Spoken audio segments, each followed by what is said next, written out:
आखिर कैसे ये कंपनी बिना किसी मार्केटिंग के भारत की एक नंबर 1 स्टॉक ब्रोकर कंपनी बन गई जो आज 2000 करोड़ का प्रॉफिट कमा रही है। मैं बात कर रहा हूं जीरोधा की, जिसे सिर्फ 7 लोगों के साथ शुरू किया गया था, लेकिन आज इस कंपनी में 1100 प्लस लोग काम करते हैं और इसकी मार्केट वैल्यूएशन 30,000 करोड़ रुपए से ज्यादा हो चुकी है। 12 साल पहले शुरू हुए इस स्टॉक ब्रोकिंग प्लेटफॉर्म का क्रेज इतना है कि भारत में स्टॉक मार्केट के अंदर इन्वेस्ट करने वाला हर 5वां व्यक्ति जीरोधा के साथ ही जुड़ा हुआ है। लेकिन आखिर जीरोधा इतना पॉपुलर हुआ कैसे और इसने ऐसी कौन सी स्ट्रैटेजीज का यूज किया जिसने इसे कॉम्पिटिटर्स को बीट करने में हेल्प किया? आखिर कैसे 12 साल पहले आई एक कंपनी ने इतनी पॉपुलैरिटी हासिल कर ली? आज की इस वीडियो में हम आपको यही बताने वाले हैं, तो वीडियो को बिल्कुल लास्ट तक देखना। दोस्तों, जीरोधा की शुरुआत होती है इसके फाउंडर नितिन कामत से, जिनके पिता बैंक में जॉब करते थे और मदर इनकी एक टीचर थी। नितिन का भी सपना बड़े होकर एक अच्छी जॉब करना था, लेकिन शायद किस्मत को कुछ और ही मंजूर था। 17 साल की उम्र में इनकी फ्रेंडशिप कुछ मारवाड़ी लड़कों से हो गई और इन लड़कों के थ्रू इनका इंटरेस्ट स्टॉक मार्केट की तरफ बढ़ गया। इसके बाद नितिन डेली ब्रोकर्स के पास जाने लगे और उनके पास बैठकर ट्रेडिंग करने लगे, क्योंकि उस जमाने में सब कुछ ऑफलाइन होता था। स्टॉक मार्केट की प्रॉपर नॉलेज न होने के कारण शुरुआत में नितिन को काफ़ी लॉसेस झेलने पड़े, लेकिन इन लॉसेस ने उन्हें बहुत कुछ सिखाया। जब उनके पास पैसे खत्म हो गए तब उन्होंने उधार लेकर ट्रेडिंग करना शुरू कर दिया, लेकिन ये पैसा भी 2001 से 2002 के मार्केट क्रैश में डूब गया। इस समय पर नितिन के पास जॉब करने के अलावा कोई दूसरा ऑप्शन नहीं था, इसलिए उन्होंने एक कॉल सेंटर में जॉब करना शुरू किया, लेकिन ट्रेडिंग करना नहीं छोड़ा। जॉब से उन्हें जो भी सैलरी मिलती उसे वह ट्रेडिंग में लगाते थे। अपनी गलतियों से सीखते हुए एक समय ऐसा आया जब उन्हें स्टॉक मार्केट की अच्छी समझ हो गई। नितिन कामत खुद ये बताते हैं कि 2003-04 के बाद से ऐसा एक भी दिन नहीं रहा है जब उन्हें स्टॉक मार्केट में लॉस हुआ हो। नितिन की लाइफ अच्छी चलने लगी थी और तभी एक दिन जिम में उनकी मुलाकात यूएसए से आए एक पर्सन से हुई। दोनों के बीच बातचीत शुरू हुई और बातों ही बातों में नितिन ने उस आदमी को बताया कि वे स्टॉक मार्केट में ट्रेडिंग करके प्रॉफिट कमाते हैं। जैसे ही उस आदमी ने प्रॉफिट का नाम सुना, उसने तुरंत 25 लाख रुपए का चेक नितिन के सामने रख दिया और उन्हें स्टॉक मार्केट में उन पैसों को इन्वेस्ट करने को कहा और उससे होने वाले प्रॉफिट में परसेंटेज देने की बात कही। नितिन ने यह ऑफर एक्सेप्ट किया और उस बंदे को अच्छा प्रॉफिट कमा कर दिया। ये देखकर नितिन के पास करीब 10 और कस्टमर्स आ गए, लेकिन अब उनके लिए काम कठिन होने लगा। उन्हें रोजाना सबके अकाउंट को उनके आईडी पासवर्ड से खोलना पड़ता था, फिर उसमें ट्रेड लगाना पड़ता था, प्रॉफिट कमाते थे और फिर उनके अकाउंट को लॉग आउट करते थे।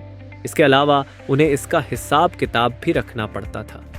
दिक्कत सिर्फ इतनी ही नहीं थी, कस्टमर्स की संख्या हर दिन बढ़ रही थी और उन्हें अकेले संभालना मुश्किल हो रहा था। इसी बीच उन्हें किसी अपने ने सब ब्रोकर बनने की एडवाइस दी, जिसमें एक ही बार में वे कई सारे लोगों के अकाउंट मेंटेन कर सकते थे। इस एडवाइस को फॉलो करते हुए नितिन ने साल 2006 में रिलायंस मनी के अंडर आकर खुद की ब्रोकरशिप ले ली और इस तरह से नितिन कामत, जिनका सपना जॉब करने का था, अब वे एक सब ब्रोकर बन गए और अच्छे खासे पैसे कमाने लगे। लेकिन आखिर ये स्टोरी जीरोधा पर जाकर कैसे रुकी? यहाँ एंट्री होती है नितिन के छोटे भाई निखिल कामत की। नितिन की तरह निखिल भी अपने दोस्तों के जरिए स्टॉक मार्केट में एंटर हुए और उन्हें ट्रेडिंग की ये दुनिया इतनी पसंद आई कि वो भी रेगुलर ट्रेडिंग करने लगे। शुरुआत में उन्हें भी काफ़ी लॉसेस का सामना करना पड़ा, लेकिन निखिल ने स्टॉक मार्केट को सीखा और सब ब्रोकर बन गए। यानी कि अब दोनों ही भाई अपनी जिंदगी के पड़ावों पर सब ब्रोकर बन चुके थे और अच्छे खासे पैसे कमाने लगे थे। ये इतने अच्छे पैसे कमा रहे थे कि 2008 के मार्केट क्रैश का भी इन पर कोई खास असर नहीं पड़ा। पर इस क्रैश ने इन दोनों भाइयों को ये तो समझा दिया कि रोजाना स्टॉक मार्केट में ट्रेडिंग करना रिस्क है और इसलिए उन्हें कुछ और नया सोचने की ज़रूरत है। दोस्तों, उनके इसी सोच ने 2010 में जीरोधा को जन्म दिया।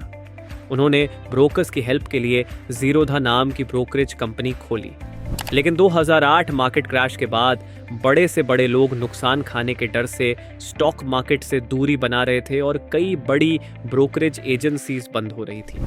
ऐसे सिचुएशन में जब नितिन जीरोधा के लिए फंडिंग मांगने गए तो कोई भी उनकी मदद के लिए तैयार नहीं हुआ। तब दोनों भाइयों ने अपनी सारी सेविंग्स जीरोधा में लगा दी और इसको सक्सेस के रास्ते पर ले जाने के लिए लग गए। लेकिन आखिर जीरोधा की सक्सेस के पीछे क्या हिडन सीक्रेट्स थे? दोस्तों, सबसे पहले तो जीरोधा ने लोगों के लिए सब कुछ ऑनलाइन कर दिया, जो उस समय कुछ गिने चुने प्लेटफॉर्म ही करते थे। दूसरा, उन्होंने ये किया कि उसने चार्जेस के रूप में पर ट्रांजैक्शन 20 रुपए फिक्स कर दिए। फिर चाहे आप 1000 के स्टॉक लो या फिर 500 के, ये आपकी मर्जी है, आपको बस पर ट्रांजैक्शन 20 रुपए देने हैं। जबकि उस समय जो भी ब्रोकरेज कंपनियां थी वो अपने चार्जेस को परसेंटेज में लेती थी, जो जितने का स्टॉक खरीदता था उससे उतना ही परसेंटेज लिया जाता था। जीरोधा की इस स्ट्रैटेजी का फायदा ये हुआ कि अब तक जो लोग करोड़ों रुपए का ट्रांजैक्शन करते थे और उनके लाखों रुपए चार्जेस के नाम पर ब्रोकरेज कंपनियां हजम कर लेती थी, वे सभी लोग अब जीरोधा के पास आने लगे। दोस्तों, जीरोधा की तीसरी स्ट्रैटेजी थी ट्रांसपेरेंसी। उस समय चार्जेस और कमीशन के नाम पर लोगों से बेफालतू के पैसे लिए जाते थे और उन्हें पता भी नहीं चलता था कि उनके पैसे किस चीज में जा रहे हैं।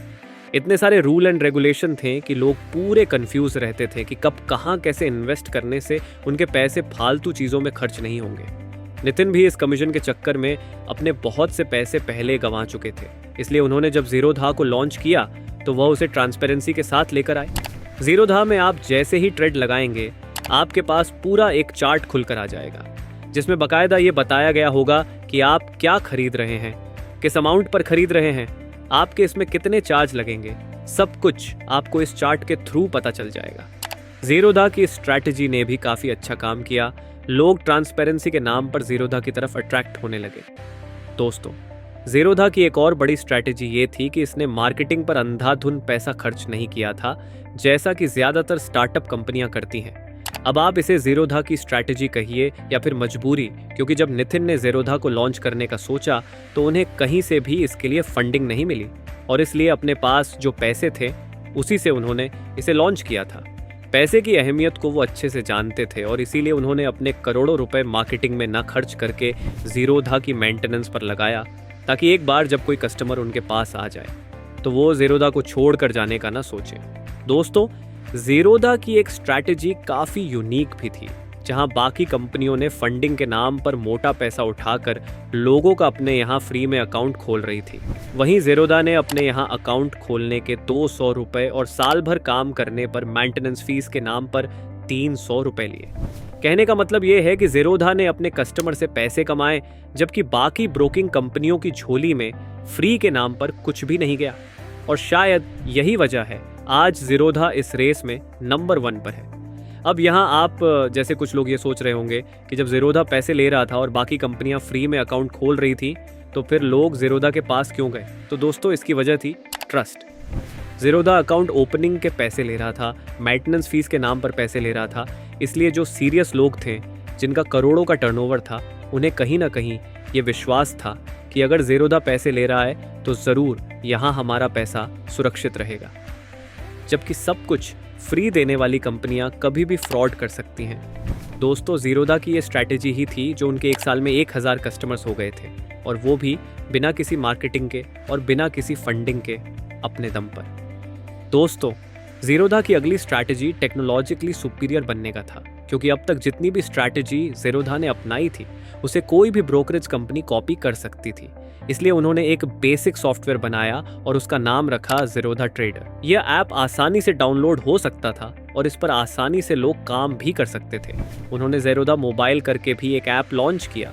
जीरोधा के ये दोनों ही ऐप काफ़ी पॉपुलर हुए और इससे उनका कस्टमर बेस काफ़ी स्ट्रॉन्ग हो गया, लेकिन अभी भी जीरोधा को वह सक्सेस नहीं मिली थी जिसकी वह हकदार थी, और ये सक्सेस उसे मिलती है साल 2015 में, जब जीरोधा के फाउंडर नितिन कामत कैलाश नाथ के साथ मिलकर इस पर 2 साल काम करते हैं और साल 2015 में जीरोधा को टेक्नोलॉजिकली सुपीरियर बनाते हुए काइट के नाम से इसे लोगों के सामने रखते हैं, और काइट ने जीरोधा को सक्सेस की उस हाइट पर पहुंचा दिया जहां जाना बहुतों का ख्वाब होता है।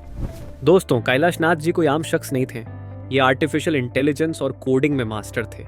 जीरोधा को आज जो सक्सेस मिली हुई है उसमें अगर किसी का सबसे बड़ा रोल है तो नितिन और निखिल कामत के बाद वो कैलाश नाथ हैं। तो दोस्तों, आज के लिए फिलहाल इतना ही। क्या आप ज़ीरोधा यूज़र हैं? अपना जवाब येस और नो में हमें कमेंट में ज़रूर बताएं। वीडियो पसंद आई हो तो लाइक, शेयर एंड सब्सक्राइब करना ना भूलें।